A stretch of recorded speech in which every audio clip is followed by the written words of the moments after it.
Hey guys, come on in Libby's Kentucky Kitchen. I'm going to show you some stuff we got cooking today. Right now I'm going to make a corn pudding. This is the favorite of my family. Now, I normally don't put cream cheese, but I have a half a block of cream cheese that needs using and it's already soft. And I know some people's recipe uses cream cheese versus sour cream, which is what we always use. But today, I'm going to do both, and we're going to figure out what we like better, okay? And I'm going to add a half a stick of butter, and of course, those are both softened. They are room temperature. And I'm just going to kind of blend these in a little bit. The butter wasn't quite as soft as the cream cheese, but once I get it, you know, kind of work together a little bit, I think it'll be fine. There we go. So, you know, just kind of mix them in together a little bit, that kind of thing.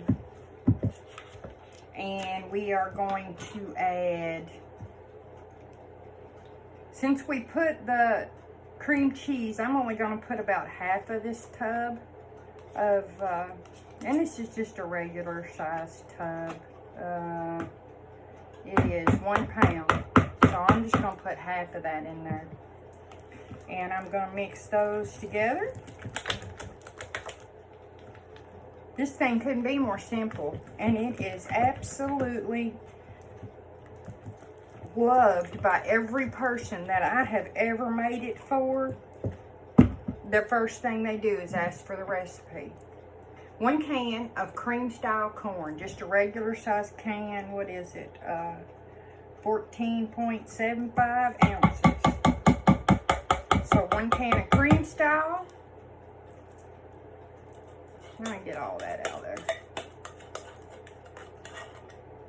And this one right here, there's seldomly ever any leftover of this. So, and then 1 can of whole kernel corn, and I drain mine. Now, I've seen different recipes, says drain it, don't drain it. I've always drained mine, and mine did fine. Now, I did notice that the recipes that had the eggs also had leave the liquid in, and I guess the eggs help it set up. But,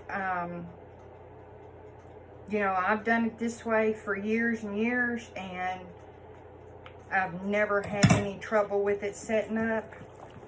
And I'm going to tell you something that I'm going to add today that I have never added before and didn't see it in any of the recipes. But I have it, and I want to use it. I don't want it to go to waste. I was going to make a different casserole, but I have decided against it.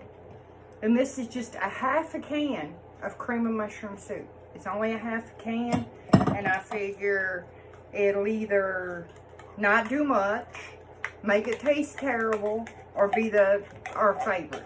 So, we'll see. But I had it, and I don't want to waste it. So I am putting it in there.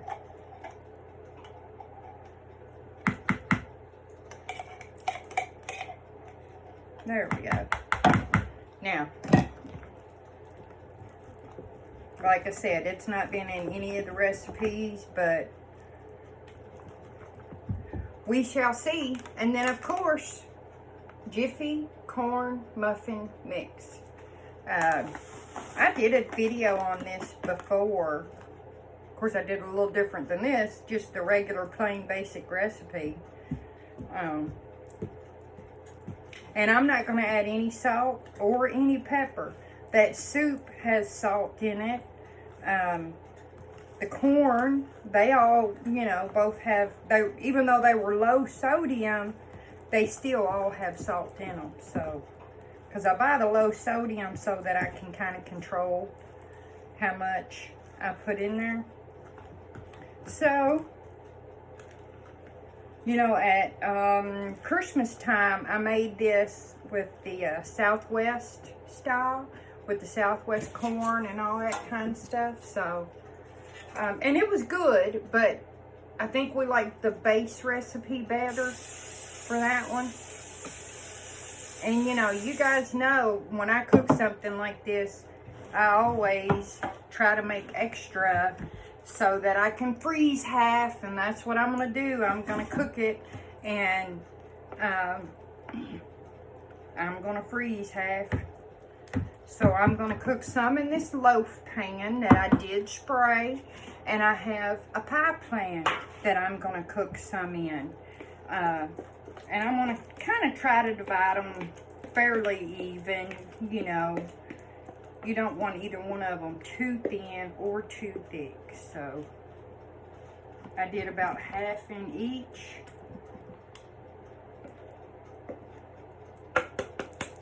And I want to get all that out because, man, do they love corn pudding.